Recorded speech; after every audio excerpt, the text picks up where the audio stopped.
বাড়ে, হায়াত তো বাড়ে না। হায়াত কি হয়? জন্মের পরের থেকে আমার জন্য রিজার্ভ আছে যতটুকু, 50 বছর বাঁচবো, 60 বছর বাঁচবো, যতটুকু হায়াত আমার জন্য নির্ধারিত করা আছে, নির্ধারণ করা আছে, প্রতিদিন একদিন একদিন করে কমে যেতেছে। এজন্য আমি বলি, আমার বাড়িতে যে ঘড়িটা আছে, এই ঘড়িটা বেলা 1টার সময় ঢং করে একটা আওয়াজ দেয়, শ্রোতাকে শুনিয়ে দেয়, বাড়িওয়ালা তোমার জীবনের মূল্যবান হায়াত থেকে 1 ঘন্টা কমায়া দিলাম। 2টার সময় 2টা ঘন্টা লাগায় শোনায় দিল, বান্দারে তোমার জীবনের মূল্যবান সময় থেকে 2টি ঘন্টা কমে গেল। এমনি করে দিন গেল, মাস গেল, বছর গেল, আমাদের হুঁশ হলো না। সময় চলে গেল তাস খেলে খেলে, সময় চলে গেল আমাদের খেলাধুলা করে, শয়তানি বদমাশি করে। সময় কতটুকু পেলাম? কিয়ামতের দিন, বিচারের দিনটা যেটা হবে, আল্লাহ রাব্বুল আলামিন বলেন বিচারের দিনটাই লম্বা হবে 50 আলফা সানা মিম্মা তাউদ্দুন। বিচারের দিনটা লম্বা হবে কত বছর? 50,000 বছর। কত বছর? দুনিয়ায় যেভাবে তুমি হিসাব করো, দুনিয়ার গণনা অনুযায়ী হাসরের বিচারের দিনটা হবে 50,000 বছরের মতো লম্বা। এক কিতাবে দেখেছি, তিনি লিখেছেন হিসাব করে, কিয়ামতের ওই দিনটার হিসাবে 50,000 বছর একটা দিন লম্বা। ওই হিসাবে পৃথিবীতে যারা 60 বছর বাঁচলো, সে যেন আখিরাতে 2 মিনিট দুনিয়ায় বাঁচলো। চিন্তা করেছে? মাত্র 2 মিনিট। 60 বছর যারা হায়াত পেল, 2 মিনিট বাঁচলো। এই 2 মিনিটের জন্য কত হাঙ্গামা, কত মারধর, কত সন্ত্রাস, ক্ষমতার জন্য লড়াই, হ্যান করেঙ্গে ত্যান করেঙ্গে, লাঠিকে আন্দার মুগুর ভরেঙ্গে, শক্তির ঠেলায় অস্থির। আমার বন্ধুগণ, সময় চলে যাচ্ছে স্রোতের মতো করে, কারোর জন্য সময় অপেক্ষা করতেছে না। আমাদের মৃত্যু প্রতি মুহূর্তে কাছে চলে আসতেছে। এই জন্য শায়ের বলেছেন, আগাহা আপনি মৌত সে কোই বাশার নেহি, আগাহা আপনি মৌত সে कोई बशर नहीं, सामा सो बरस के हैं पल की खबर नहीं। মৃত্যু সম্পর্কে আমাদের কারো জানা নাই। যে কোনো মুহূর্তে মৃত্যু আমাদের কাছে এসে যেতে পারে, মৃত্যু সম্পর্কে কিছুই জানা নাই। অথচ প্রতি মুহূর্তে আমরা মৃত্যুর দিকে এগিয়ে চলছি। মাল সামান 100 বছর কি ধরে খাবো তাও জমা করে রেখেছি, কিন্তু এক মুহূর্তের খবর নাই। মাহফিলে এসেছি, বাড়ি যেতে পারবো নিশ্চয়তা নাই। আছে? বলেন আছে? আপনি বাড়ি যাও ভালো, বসেছেন, দাঁড়াতে পারবেন, এই নিশ্চয়তা আছে? নাই। সুতরাং সূরার যে সময়ের উপরে কসম করে মূলত সময়ের অপরিসীম গুরুত্ব সম্পর্কে আল্লাহ পাক মানুষকে বুঝাই দিতেছেন। সময়ের দাম দাও। আমাদের সময় চলে যায় গান শুনতে শুনতে, আশ্চর্য মলম বিক্রি করা দেখতে দেখতে, তাস পাশা খেলতে খেলতে সময় চলে যায়, কেউ খেয়াল করে না। সময় বলতে অতীত কালও হতে পারে, আবার বর্তমানও হতে পারে। আর বর্তমান কাল কোনো কালই না। বর্তমান কাল কোনো কাল নয়। প্রতি মুহূর্তে ভবিষ্যৎ এসে বর্তমান হয়, আর প্রতি মুহূর্তে বর্তমান কি হয়? অতীত হয়ে যায়। বর্তমান কাল বলে কোনো কাল নাই। প্রতি মুহূর্তে অতীত হয়ে যাচ্ছে। এই যে আমি মাহফিলে বসছিলাম প্রথম এসে, ওইটা কি এখনো বর্তমান আছে? এই যে বর্তমান কথা বলছি, এটা অতীত হয়ে যাচ্ছে। সুতরাং বর্তমান কাল নাই। আল্লাহ পাক অল আসরের সময়ের কসম করে বলছেন। যদি আমরা চিন্তা ভাবনা করি, তাহলে আমরা লক্ষ্য করব আমাদের আসল মূলধন সময়। আসল মূলধন কি? জীবনের আসল মূলধন কি? সময়। ইমাম রাজি রহমতুল্লাহ আলাইহি এই পর্যায়ে এক বুজুর্গের ব্যক্তির কথা তিনি আলোচনা করেছেন। তিনি বলেছেন যে একটা লোক, তিনি সূরা আল আসর এর ব্যাখ্যা তিনি বুঝতেছিলেন না। ব্যাখ্যাটা কি? এই মাথার মধ্যে ঘুরপাক খাচ্ছিল এর ব্যাখ্যা কি? একবার তিনি বাজারে ঢুকলেন, তারপরে তিনি শুনতে পেলেন বাজারের এক প্রান্ত থেকে একজন চিল্লায় বলতেছে, সেই ব্যক্তির উপরে রহম করো যার পুঁজি গলে যায়, সেই ব্যক্তির উপরে রহম করো যার পুঁজি গলে যায়। উনি চিন্তা করলেন পুঁজি এবার গলে কেমনে? উনি দৌড়ে গেলেন, যায় দেখেন যে ব্যাটা চিল্লাচ্ছে সে হচ্ছে বরফ বিক্রেতা। কি বিক্রেতা? বরফ, বরফ, আইস। এখন এই বরফ বিক্রেতা সে চিল্লায় বলতেছে সেই ব্যক্তির বড় রহম করো যার পুঁজি কি গলে যায়। সূর্যের তাপ বাড়তেছে আর বরফ গলে যাচ্ছে। সে বুঝাতে চাচ্ছে যে আমার এই বরফটা জমাট থাকা অবস্থায় তোমরা কেউ কেনো, যেহেতু আমার পুঁজি তো এর মধ্যে আমি ইনভেস্ট করেছি। এটা যদি পানি হয়ে যায় তো পানি তো কেউ কিনবে না, এটা তো যেখানে সেখানে পাওয়া যায়। বরফ পাওয়া যায় না বলি তো আমি বরফ কিনে আনছি। তোমরা আমার প্রতি দয়া করো, তাড়াতাড়ি করে বরফটা কিনে নিয়ে যাও। ইমাম রাজি রাহমাতুল্লাহ আলাইহি বলেন, বুজুর্গ ব্যক্তি চিৎকার মেরে বললেন আল্লাহু আকবার, আমি কিন্তু এই বরফ বিক্রেতার ঘোষণার মধ্য দিয়ে সূরা ওয়াল আসরের তাফসীর আমি বুঝে ফেলেছি। তার মানে হলো বরফ বিক্রেতা যেভাবে বলতেছে সেই ব্যক্তির উপরে রহম করো যার পুঁজি গলে যায়। আমারও তো একটা পুঁজি আছে, ওই পুঁজির নাম হায়াত। প্রতি মুহূর্তে আমার পুঁজি তো গলে যেতেছে, আমার পুঁজি তো গলে যায়, প্রতি মুহূর্তে কমে যেতেছে। আহারে এই পুঁজি যে গলে গেল ধরে রাখতে পারলাম না, এই জন্য কিছুই তো করতে পারি নাই। সূরা ওয়াল আসরের ভিতরে মানুষের আয়ুষ্কাল দেওয়া হয়েছে বরফ গলে যাওয়ার মতো দ্রুত সে আয়ু কমে যাচ্ছে। একে যদি নষ্ট করে ফেলা হয়, ভুল কাজে ব্যয় করা হয়, সেটাই হচ্ছে মানুষের মূল ক্ষতি। মানুষের মূল ক্ষতি। ব্যবসায় ক্ষতিগ্রস্ত হয়েছে, এটা মূল ক্ষতি নয়। স্বাস্থ্য হারাইছে, মূল ক্ষতি নয়।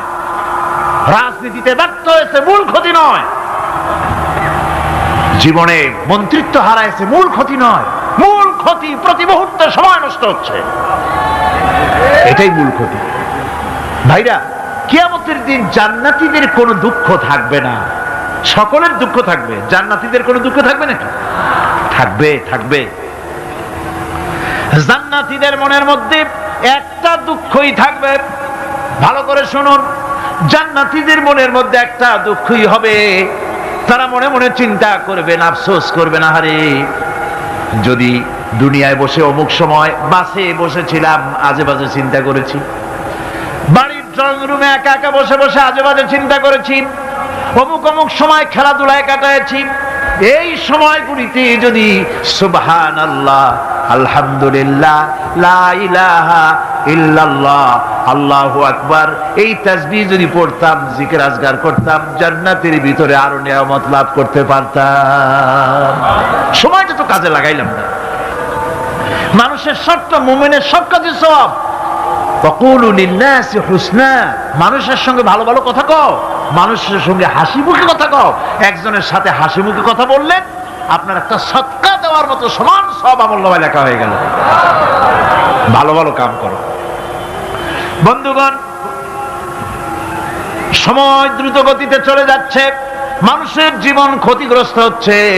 ক্ষতি থেকে বাঁচতে পারবে 4টা গুণ যার মধ্যে আছে, বাকি সব ক্ষতিগ্রস্ত হয়ে যাবে।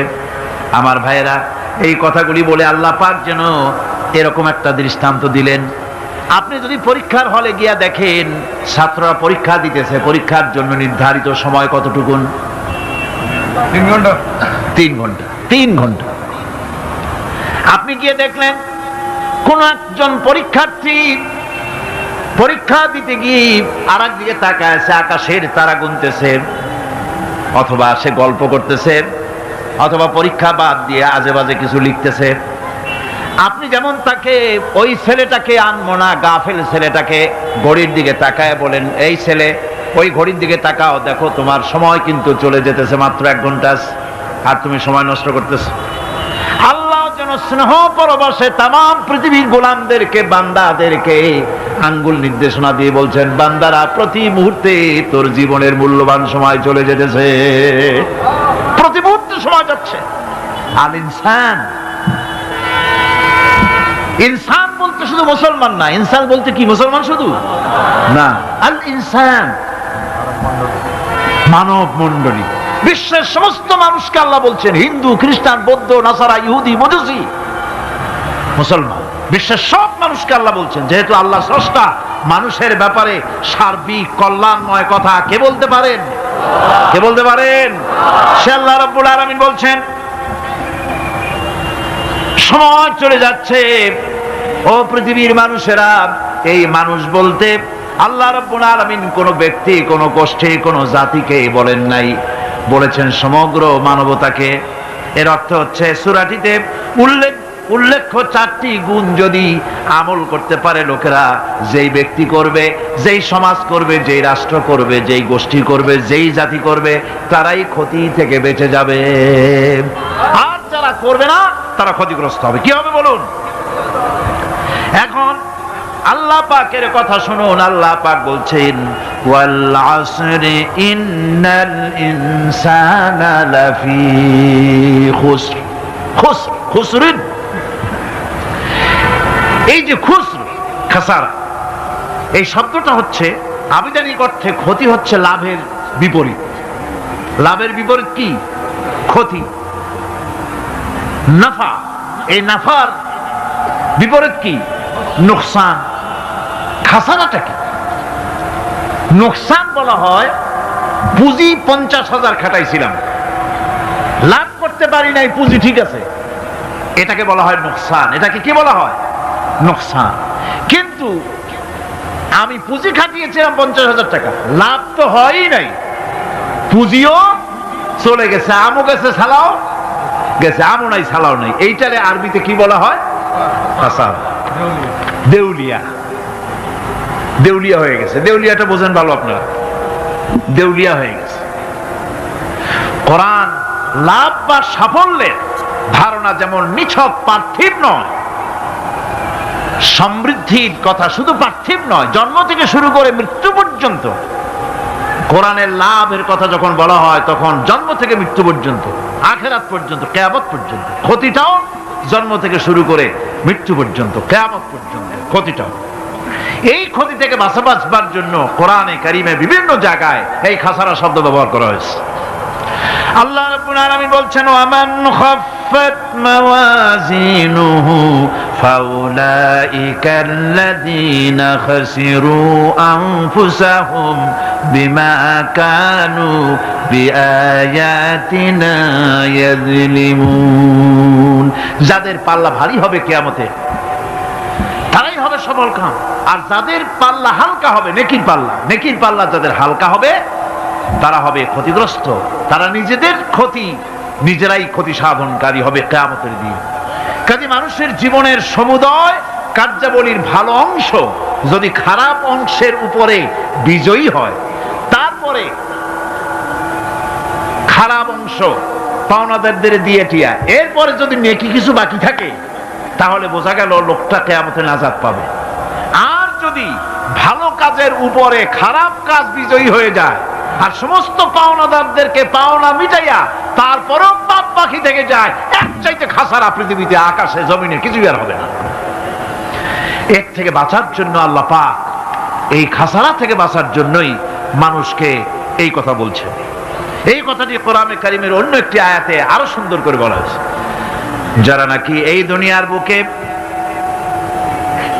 যারা নিজেদের পুঁজি খাটাইছে, জীবনের পুঁজি সুদ কামাইতে খাটালো, জীবনের পুঁজি খাটালো হারাম কামাইয়ের ভিতরে, অন্যায় কাজের ভিতরে, যারা জীবনের পুঁজিকে আল্লাহর দ্বীনের কাজে লাগাতে পারে নাই, তাদের সম্পর্কে বলা হচ্ছে খাসিরাদ দুনিয়া ওয়াল আখিরাতা যালিকা হুয়াল খুসরানুল মুবিন। খাসিরাদ দুনিয়া ওয়াল আখিরাত, দুনিয়াও ক্ষতিগ্রস্ত, আখিরাতেও ক্ষতিগ্রস্ত।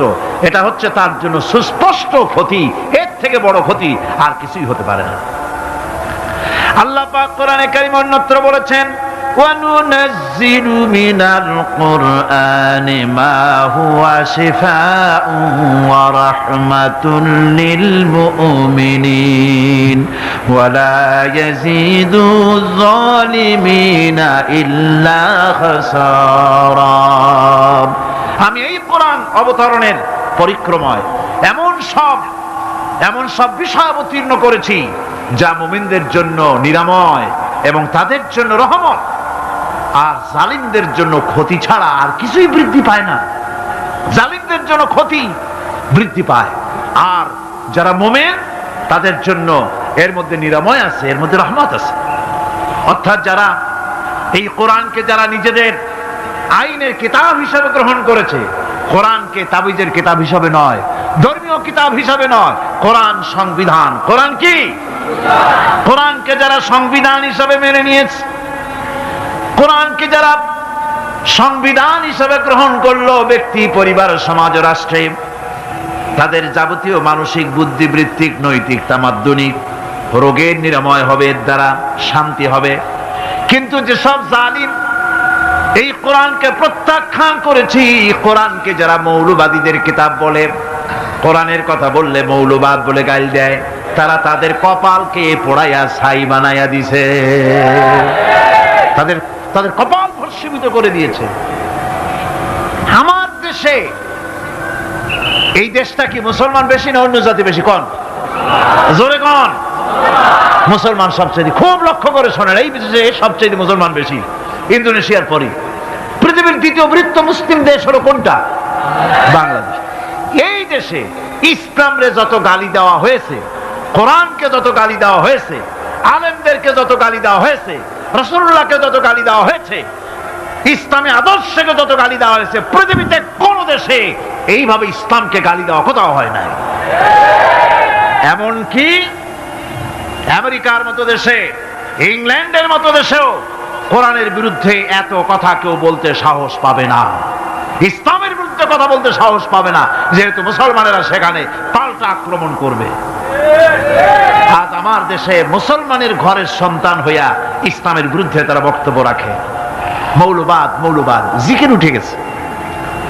আমেরিকার প্রেসিডেন্টরা যখন শপথ নেন, প্রেসিডেন্ট হিসাবে ওথ নেন, বাইবেলের উপরে হাত রাখেন আর বলেন, এই মহাগ্রন্থকে স্পর্শ করে শপথ নিচ্ছি, আমি আমার চিন্তা চেতনা, আমার মেধা, আমার প্রজ্ঞা সবটা আমার জাতি, আমার দেশকে উন্নয়নের জন্য, এর সমৃদ্ধির জন্য, এর সংরক্ষণের জন্য আমি আমার জীবনকে উৎসর্গ করব।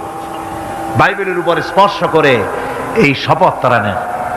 আমার দেশের প্রেসিডেন্ট, প্রধানমন্ত্রী শপথ নেওয়ার সময় কোরআন শরীফের উপরে হাত রাখে যদি, তাহলে বলা হবে বেচারা মৌলবাদী হয়ে গেছে। এটা করা যাবে না। আর যদি কেউ করে সামান্য কিছু, কোরআন না, যদি তসবিহ নিয়েও আসে, তাহলে বুঝতে হবে জাতির সাথে একটা প্রতারণা ছাড়ার কিছুই না।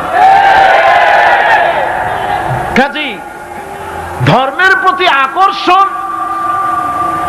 একটা ভিন্ন জিনিস, সেই জিনিসকে ছেড়ে যারা দেয় তারাই ক্ষতিগ্রস্ত হয়, আর যারা ধরে রাখে তারা দুনিয়ায় ক্ষতিগ্রস্ত হয় না।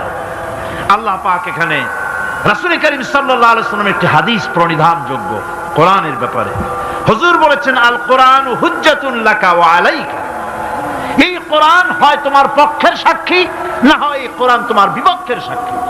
কিয়ামতে এই কোরআন হয় তোমার পক্ষে কাজ করবে, নতুবা এই কোরআন তোমার বিপক্ষে কাজ করবে। দুই অবস্থা থেকে খালি হবে না। হয় কোরআন তোমার পক্ষে সাক্ষী দেবে, না হয় আমরা কি চাই? কিয়ামতে কি চাই? বলেন কি চাই? কোরআনের পক্ষে যদি আমরা সাক্ষী চাই, তাহলে এই কোরআনের পক্ষে আমাদেরকে কাজ করতে হবে। এছাড়া আমাদের নাজাতের কোনো পথ নাই। আমাদের মুক্তির পথ হচ্ছে কোরআন কেন্দ্রিক, রাসূলুল্লাহর হাদিস কেন্দ্রিক।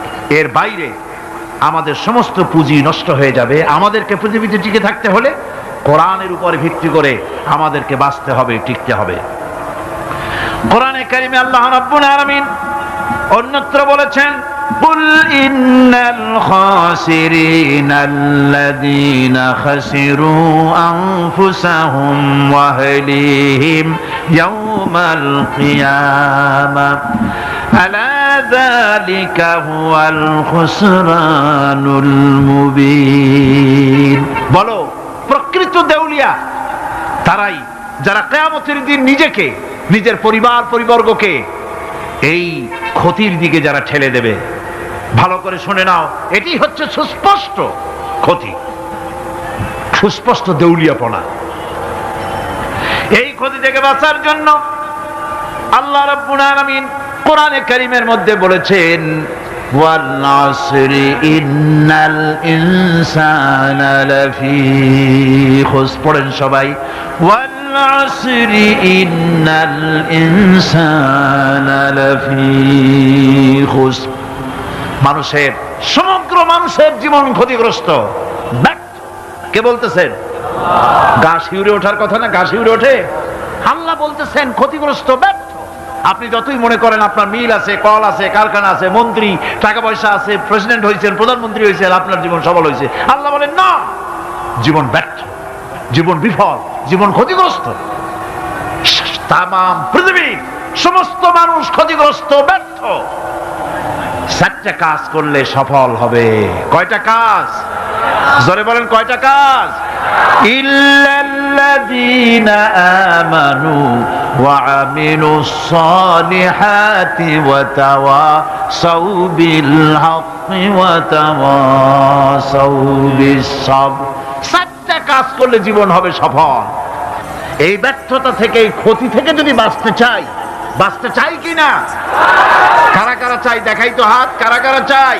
ক্ষতির হাত থেকে বাঁচতে চাই কারা? আলহামদুলিল্লাহ, হাত নামান। ক্ষতির হাত থেকে যারা বাঁচতে চান, আল্লাহ রাব্বুল আলামিন তাদের জন্য ফর্মুলা পেশ করেছেন, ইল্লাল্লাযীনা আমানু ওয়া আমিলুস সালিহাতি ওয়া তাওয়াসাউ বিল হাক্কি ওয়া তাওয়াসাউ বিস সাবর। আল্লাহ পাক বলেন 4টি কাজ করলে জীবন সফল হয়ে যাবে। কয়টা কাজ? 4টা কাজ করলে জীবনটা সফল হয়ে যাবে। 1 নম্বরে ঈমান। 1 নম্বরে কি? ঈমান। এটাই হচ্ছে ফাউন্ডেশন। ক্ষতি থেকে বাঁচার জন্য প্রথম যে গুণটি, সেটির নাম হচ্ছে ঈমান। ইসলামে ঈমানের স্থান সর্বপ্রথম, তারপরই হচ্ছে ইসলাম। ঈমান আগে, তারপরে কি? ইসলাম। ইসলাম হচ্ছে বীজ, ঈমান হচ্ছে বীজ, আর ইসলাম হচ্ছে চারা, গাছ। এটা হচ্ছে ভিত্তি। এই ভিত্তিকে সর্বপ্রথম মজবুত করতে হবে। ঈমানের ভিত্তি, ঈমানের ভিত্তি দুনিয়ায় ঈমানের আহ্বান জানাবার জন্যই আল্লাহ রাব্বুল আলামিন সমস্ত নবী এবং রাসূলদেরকে পৃথিবীতে পাঠিয়েছেন ঈমানের আহ্বানের জন্য। দুনিয়ার সমস্ত নবীদের দাওয়াত ছিল ঈমানের দাওয়াত। কিসের দাওয়াত? এই ঈমানের দাবিটা আসছে, এই দাওয়াতটা এসেছে আল্লাহর কাছ থেকে। কার কাছ থেকে? দেখুন, পৃথিবীর ভিতরে কোন নবীদের কথার সাথে আরেকজন নবীর কথার কোনো বৈপরীত্য হয় নাই। সমস্ত নবীদের কথা একরকম ছিল। কয় রকম? একজন নবীর সঙ্গে তার বক্তব্যের সাথে আরেকজন নবীর বক্তব্যের কোনো গুণগত মৌলিক কোনো পার্থক্য ঘটে নাই, অসঙ্গতি হয় নাই। কারণ নবীরা, আম্বিয়া আলাইহিমুস সালাম, নিজেরা বানিয়ে কথা রচনা করে তারা মানুষের সামনে পেশ করে নাই। সমস্ত নবীদের কাছে যত দাওয়াত এসেছে, একটা অফিস থেকে এসেছে। সে অফিসটা হচ্ছে কার? আল্লাহ রাব্বুল আলামিনের। তাই দুনিয়ার সমস্ত পয়গম্বরদের দাওয়াত ছিল না ইলাহা ইল্লাল্লাহ, লা ইলাহা ইল্লাল্লাহ, লা ইলাহা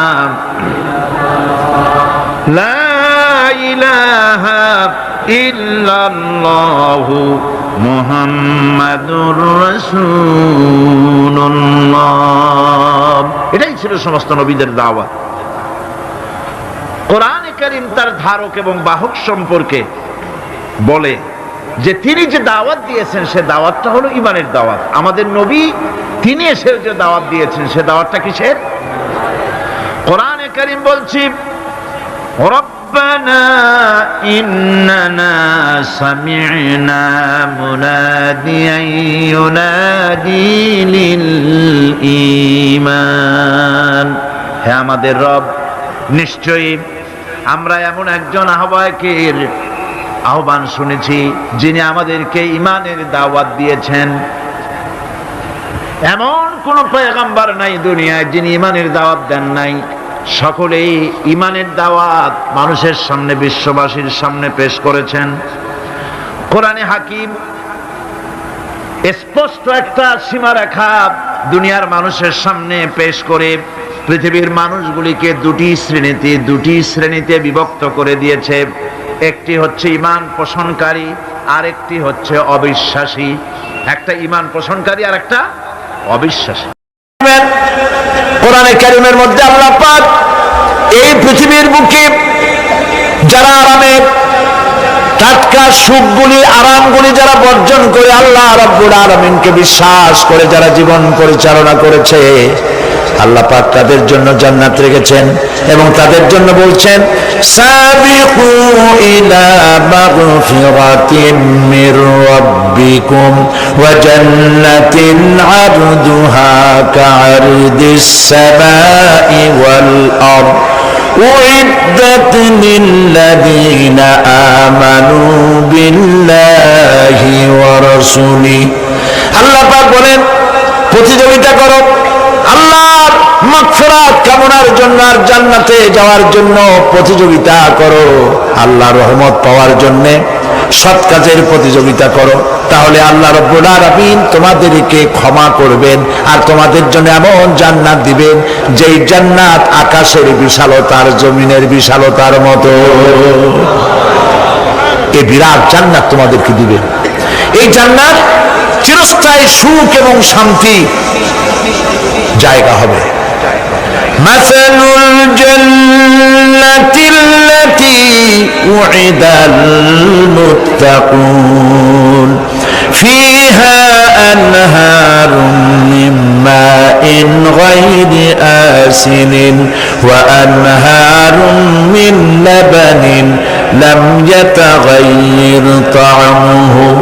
আল্লাহ পাক বলছেন জান্নাত আল্লাহ পাক ওয়াদা করেছেন মুত্তাকীদের জন্য। আল্লাহ পাক জান্নাত দিবেন যে জান্নাতের ভেতরে রয়েছে মধুর প্রস্রবণ, রয়েছে দুধের প্রস্রবণ, রয়েছে সেখানে স্বচ্ছ পানির প্রস্রবণ রয়েছে। এই সুন্দর জান্নাত ঝর্ণা ধারা আল্লাহ পাক সৃষ্টি করেছেন, বাগ বাগিচা দিয়ে ভরে রেখেছেন জান্নাত। সেই জান্নাত হবে এয়ার কন্ডিশন, রোদ্রের তাপ হবে না সেখানে, রোদ্রের খরতাপ হবে না সেখানে, ঠান্ডার প্রচন্ডতা থাকবে না।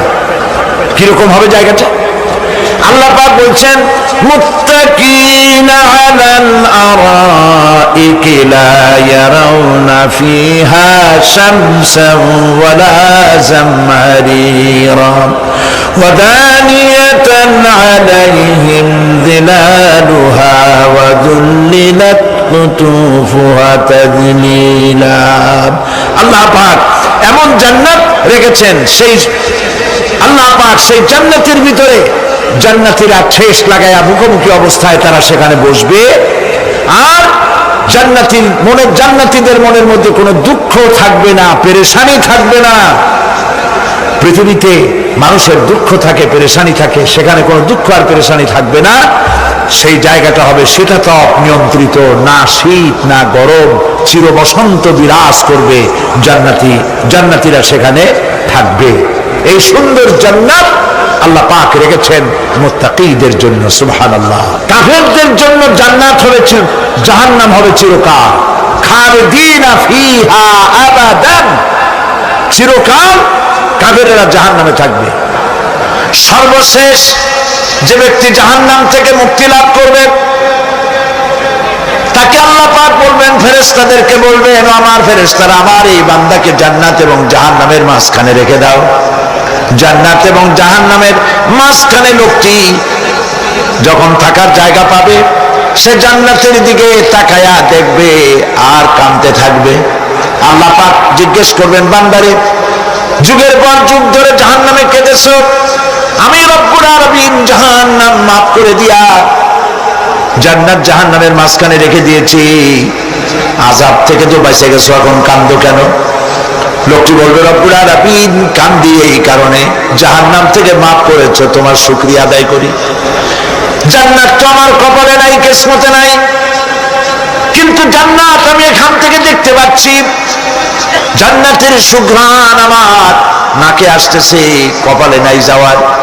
আমি কাঁদি এই জন্য, তুমি যদি মেহেরবানি করে আমাকে জান্নাতের দরজার কাছে একটু দাঁড় করায় দিতা, প্রাণ ভরে তোমার জান্নাতের দৃশ্যটা একটু দেখতাম। আল্লাহ পাক তার আরজি পূরণ করবেন, বলবেন যাও ফেরেশতাদের বলবেন এর জান্নাতের দরজার কাছে দাঁড় করায় দাও। জান্নাতের দরজার কাছে দাঁড়িয়ে লোকটি আবার কান্না শুরু করবে। আল্লাহ পাক প্রশ্ন করবেন এবার কান্দো কেন?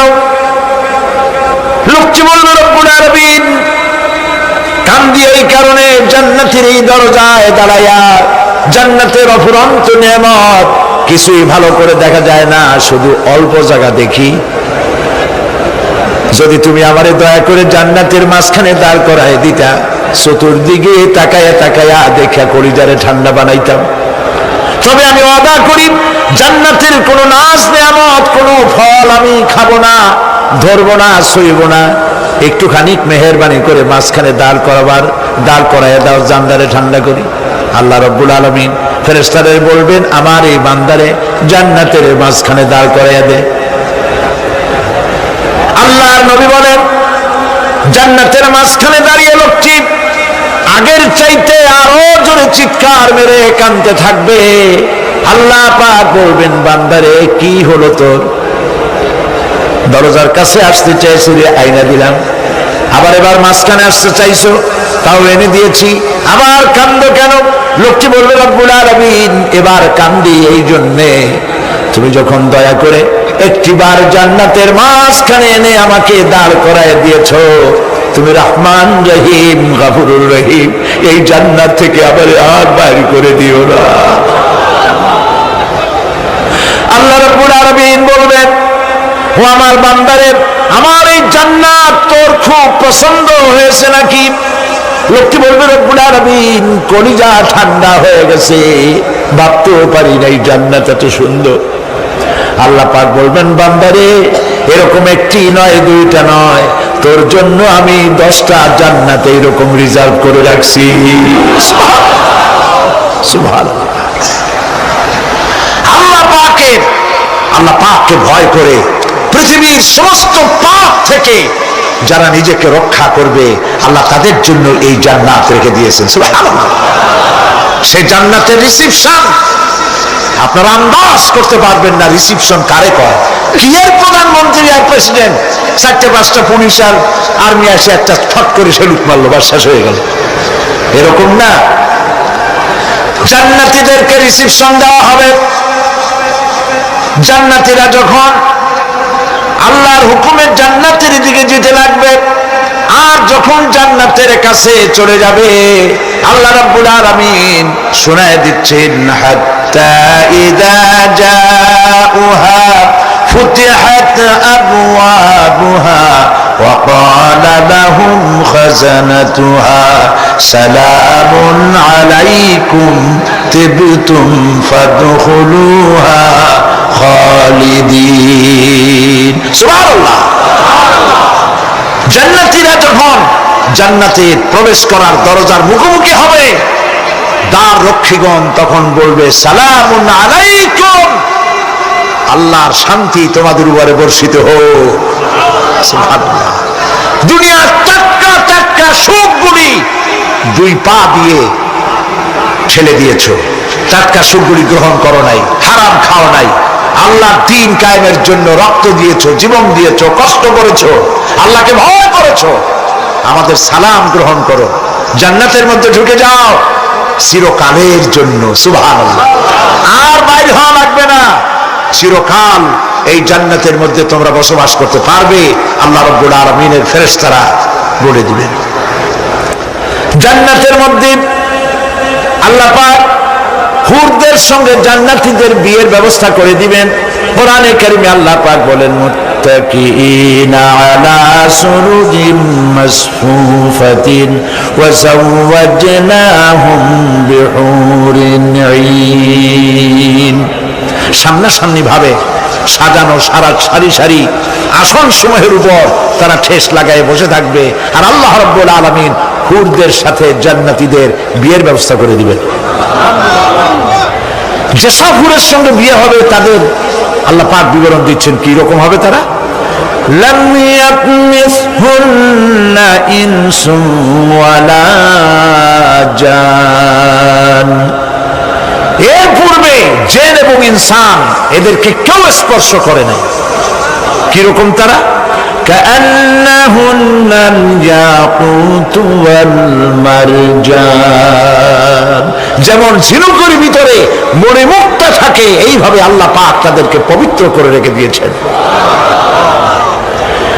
আমার প্রিয় ভাইরা, আল্লাহ রাব্বুল আলামিন কোরআনে কারীমের ভিতরে বলেছেন, ফাবিআইয়ি আলা'i রাব্বিকুমা তুকাযযিবান।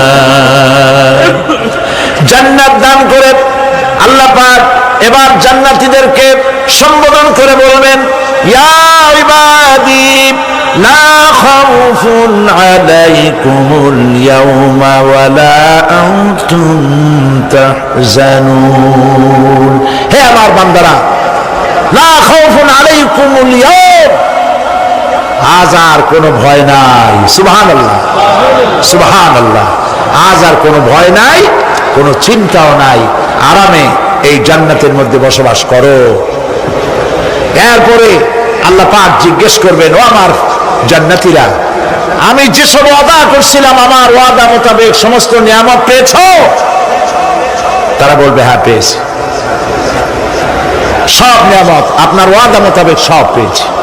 আল্লাহ রাব্বুল আলামিন বলবেন, সব পাও নাই, ওয়ালাদাইনা মাজিদ, আমার কাছে আরো বেশি আছে। সুবহানাল্লাহ, আমার কাছে আরো বেশি আছে।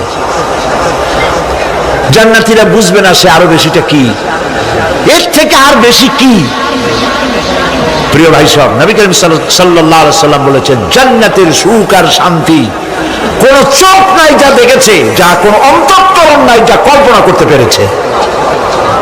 এই জান্নাত মুত্তাকিদের জন্য আল্লাহ রাখছেন। সুবহানাল্লাহ। জান্নাতীরা ভাবতেও পারবে না সেই নিয়ামতগুলি কি। প্রিয় ভাই সব,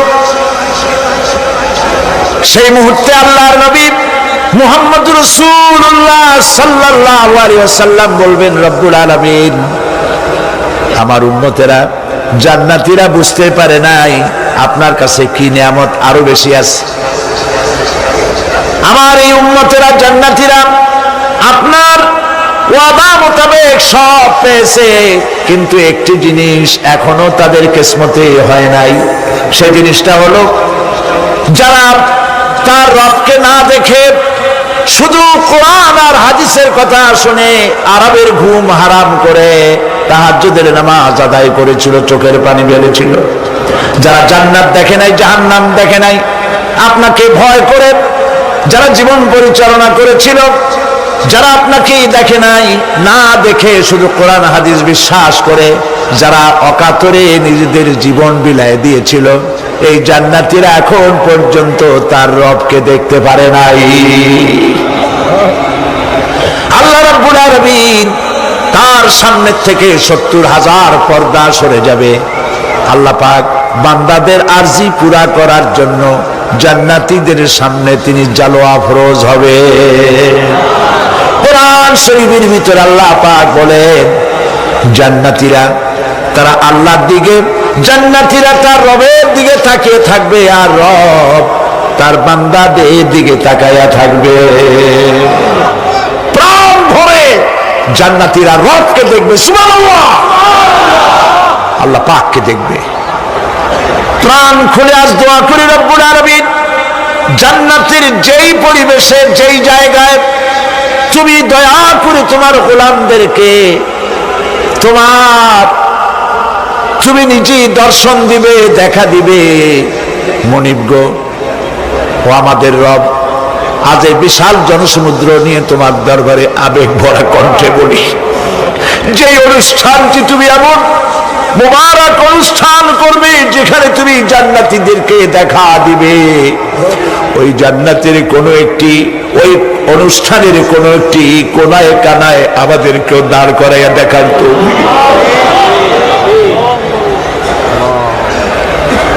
প্রিয় ভাই সব, আল্লাহ রাব্বুল আলামিন মানুষের সামনে এত সব নিয়ামত রেখেছেন, এই জান্নাত দান করবেন। এরপরে আল্লাহ রাব্বুল আলামিন কোরআনে কারীমের মধ্যে বলেছেন, রব্বিস সামাওয়াতি ওয়াল আরদি ওয়া মা বাইনাহুমার রাহমানি লা ইয়ামলিকুনা মিনহু খিতাবা। এসব পুরস্কার রয়েছে তোমাদের সেই রবের পক্ষ থেকে যিনি আকাশ আর জমিনের মালিক। সুবহানাল্লাহ বলবেন না? যার সামনে কথা বলার ক্ষমতা কারো হবে না। এটি একটি মারাত্মক কথা। কিয়ামতের দিন আল্লাহর দরবারে কেউ কথা বলতে পারবে না আল্লাহর নির্দেশ ছাড়া। একটি আকীদা পরিষ্কার করে নিয়ে যান আপনাদের। সে আকীদাটা এভাবে পরিষ্কার করুন, কোন পীর সাহেব, কোন খাজা বাবা, কোন মাওলানা, কোন মুহাদ্দিস, কোন বুজুর্গ আপনাকে সুপারিশ করতে পারবে না যদি না আল্লাহ পাক তাকে কথা বলার তৌফিক না দেন। মনে থাকবে এটা। আয়াতুল কুরসির ভিতরে আমরা পড়ি, মান যাল্লাযী ইয়াশফাউ ইনদাহু ইল্লা বিইযনিহি। আল্লাহ পাক বলেছেন কিয়ামতের দিন আল্লাহর দরবারে কার সাহস আছে কথা বলতে পারে? মান যাল্লাযী ইয়াশফাউ ইনদাহু ইল্লা বিইযনিহি। আল্লাহর ওয়াদা ছাড়া, হুকুম ছাড়া আল্লাহর সামনে কথা বলার সেদিন কেউ থাকবে না। সুবহানাল্লাহ। কেউ কথা বলতে পারবে না।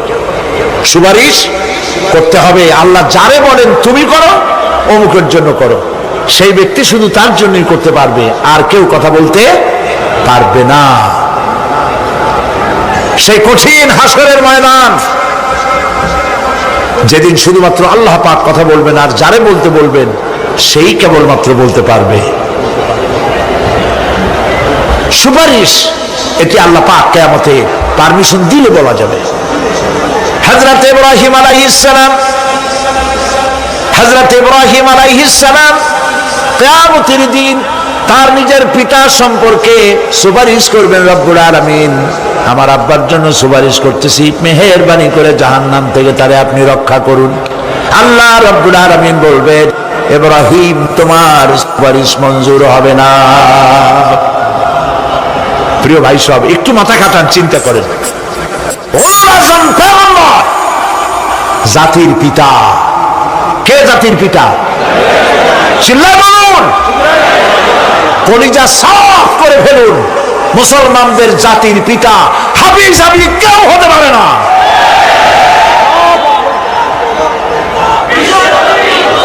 মিল্লাতা আবিকুম ইব্রাহিম। ইব্রাহিম আলাইহিস সালাম এই মিল্লাতের পিতা। সুবহানাল্লাহ। হযরত ইব্রাহিম আলাইহিস সালাম কিয়ামতের দিন বলবেন, আল্লাহ আমার আব্বার জন্য সুপারিশ করছি। আল্লাহ পাক বলবেন মঞ্জুর হবে না। আসর তোমার পিতা হতে পারে, কিন্তু আমার খলিলকে আগুনে ফেলার জন্য নমরুদকে সে সহযোগিতা করেছে, আমি তোমার পিতাকে ক্ষমা করব না। নবী করিম সাল্লাল্লাহু আলাইহি সাল্লামকে সাহাবায়ে কেরাম জিজ্ঞেস করেছেন, হে রাসূল, আপনার আব্বা এবং আম্মার অবস্থা কি হবে?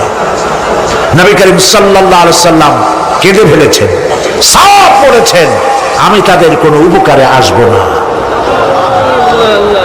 আল্লাহু আকবার।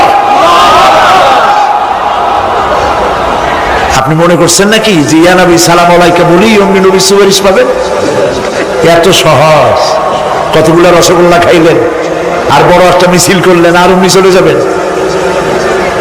পৃথিবীর সব মানুষ, সাহাবায়ে কেরাম বাদ দেন, পৃথিবীর সমস্ত মানুষ একত্রিত হয়ে আবু তালেব রাসূলুল্লাহকে যে ভালোবেসেছেন, ওর 1000 ভাগের 1 ভাগও সারা দুনিয়ার মানুষ রাসূলুল্লাহকে ভালোবাসতে পারবে? পারবে?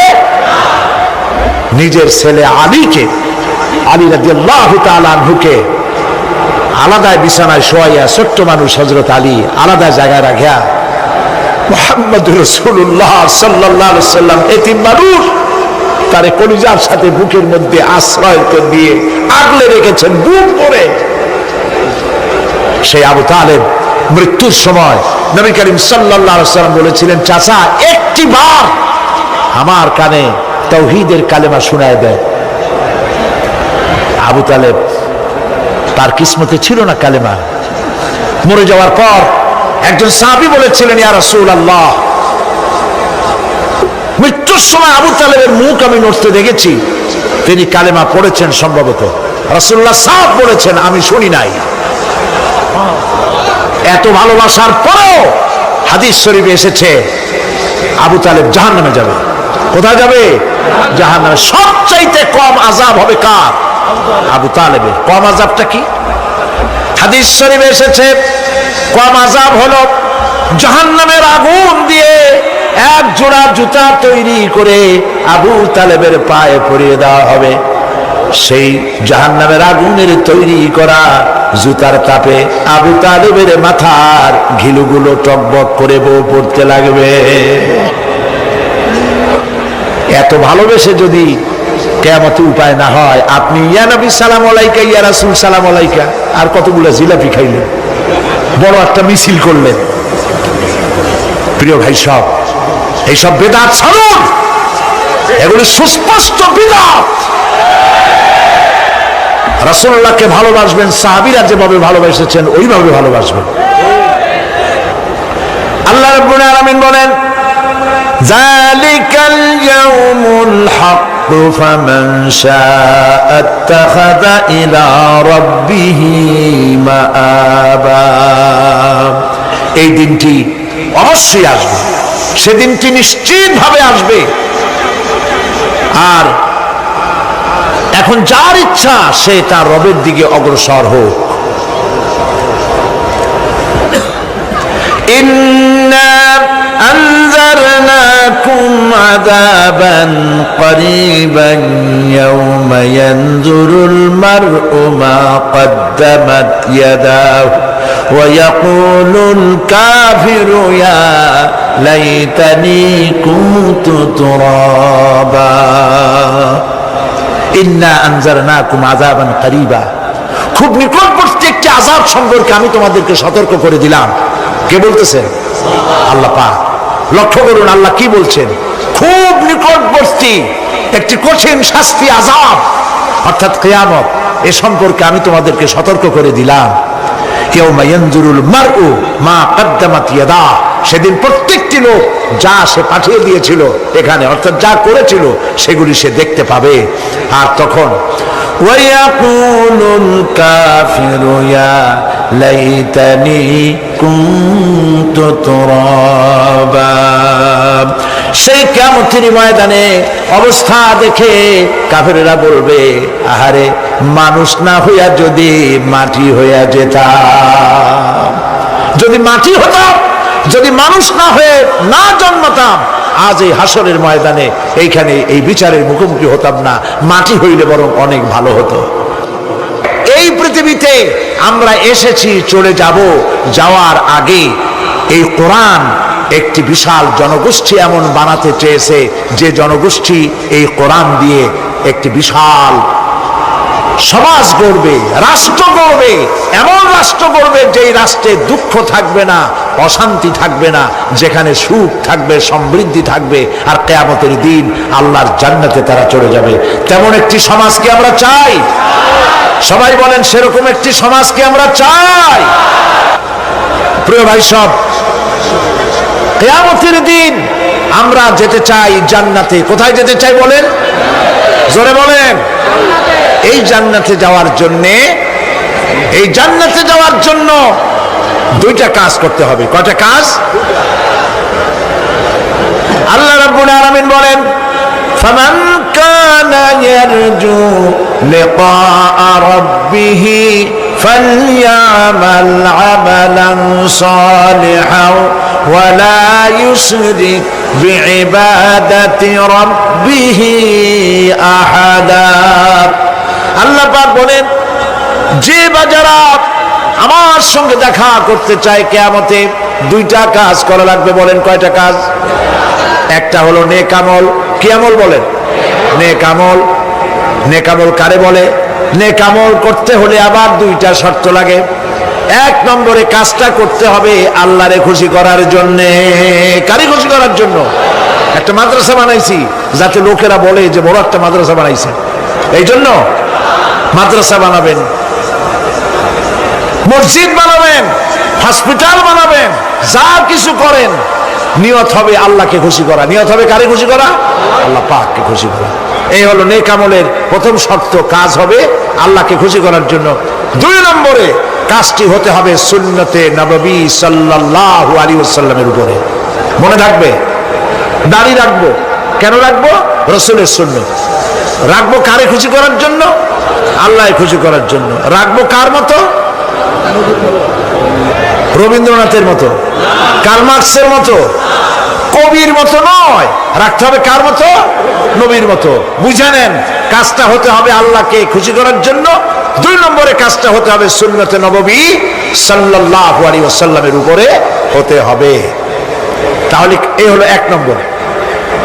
জান্নাতে যাওয়ার জন্য, আল্লাহর সাথে দেখা করার জন্য এক নম্বরের কাজ হলো নেক আমল। বলেন এক নম্বরের কাজ কি? দুই নম্বরের কাজ ওয়ালা ইউশরিক বিইবাদাতি রাব্বিহি আহাদা। আল্লাহ রাব্বুল আলামিনের ইবাদতের সাথে কাউকে শরীক স্থাপন করা যাবে না। আমরা যারা মুসলমান, অধিকাংশ মুসলমান শিরকের ভিতরে মুবতালা হয়ে আছে। বিশ্বাস করেন কিনা বলেন? কাফেরেরা তো মুশরিক আছেই, ওরা তো মুশরিক আছেই, কিন্তু আমরা মুসলমানেরা আমাদের আমলের মধ্যে আমাদের অজান্তে সবের নিয়তে অনেক শিরক আমরা করে বসি। নাউজুবিল্লাহ, বলেন নাউজুবিল্লাহ। এই জন্য আমি বারবার সতর্ক করি, নিজেকেও করি, আপনাদেরকেও করি। এই কারণে করি, শিরকের গুনাহ আল্লাহ মাফ করবেন না। ইন্না শিরকা লাযুলমুন আযীম। শিরক মস্ত বড় অপরাধ, জুলম, আল্লাহ মাফ করবেন না। আল্লাহর কাছে কান্দে কান্দে মাপ চাওয়া লাগবে যে আল্লাহ শিরক থেকে আমাকে রক্ষা করো, বাঁচাও। অনেক গোপন শিরক আছে। মাজারে যান, পীর সাহেবের কাছে যান, মনে যদি নিয়ত থাকে উনি ফু দিলে আমি ভালো হবই, উনি তাবিজ দিলে আমার বাচ্চা হবেই, উনি আমারে দয়া করলেই আমার ব্যবসায় উন্নতি হবেই, এইটার নাম শিরক। এটার নাম কি? ওয়াইজা সাআলতা ফাসআলিল্লাহ ওয়াইজা ইসতাআনতা ফাসতাইন বিল্লাহ। যা বলার আল্লাহরে বলো, আর যা চাওয়ার কার কাছে চাও?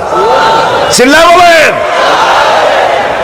কলিজাটাকে পরিষ্কার করে দেন আজকের মাহফিলে।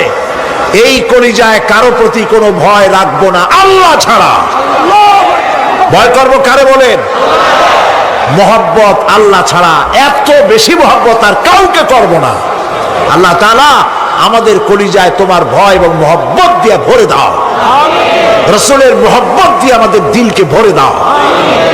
বিশ্বাস করুন ভাই সাহেব, কোরআন শরীফ আমার সামনে, বিশ্বাস করুন, দেশি পীর বিদেশি পীর, খাজা বাবা দেশি এবং বিদেশি, কেউ আপনার ভাগ্য বদলাই দিতে পারবে না।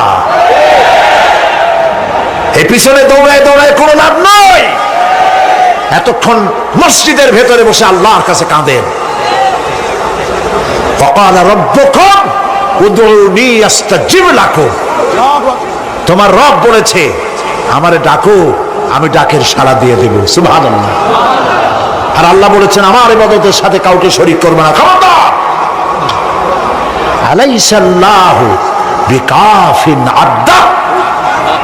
আল্লাহ প্রশ্ন করছেন, আলাইসাল্লাহু বিকাফিন আবদা, আমি কি আমার বান্দার জন্য যথেষ্ট নই?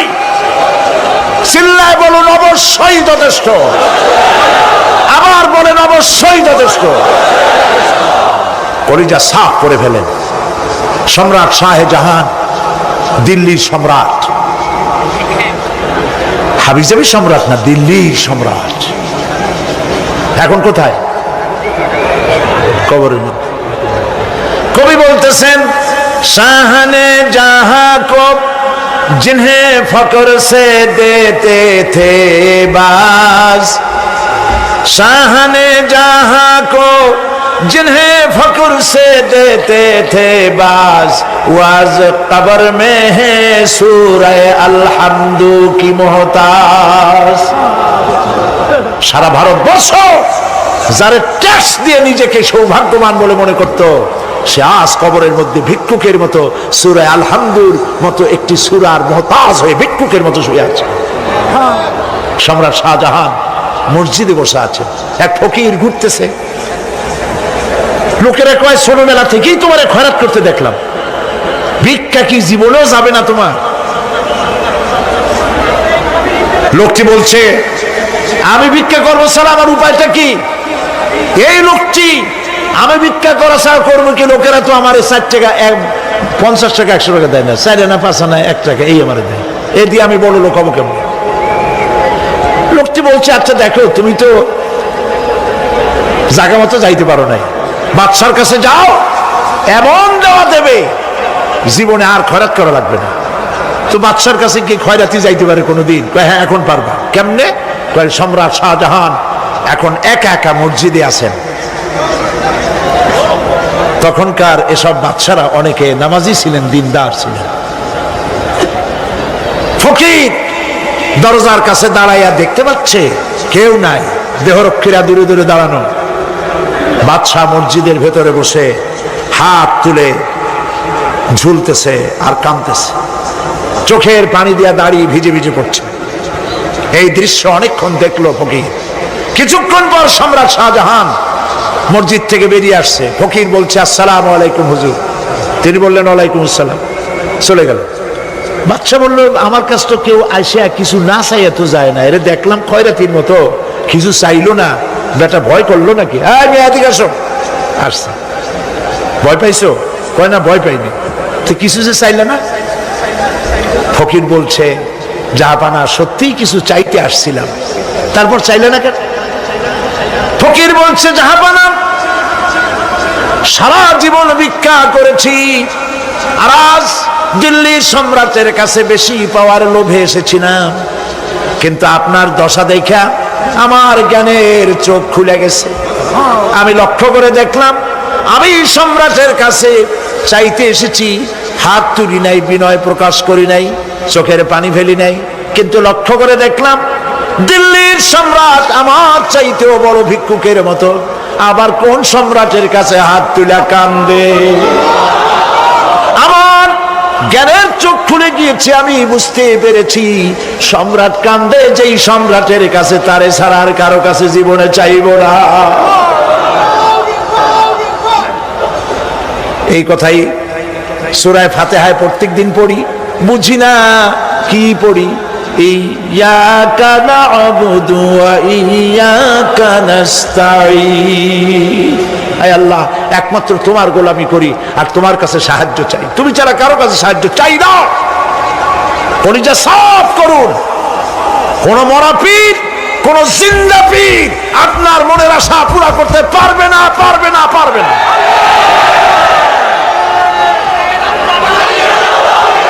আর আজ থেকে কোন মাজারে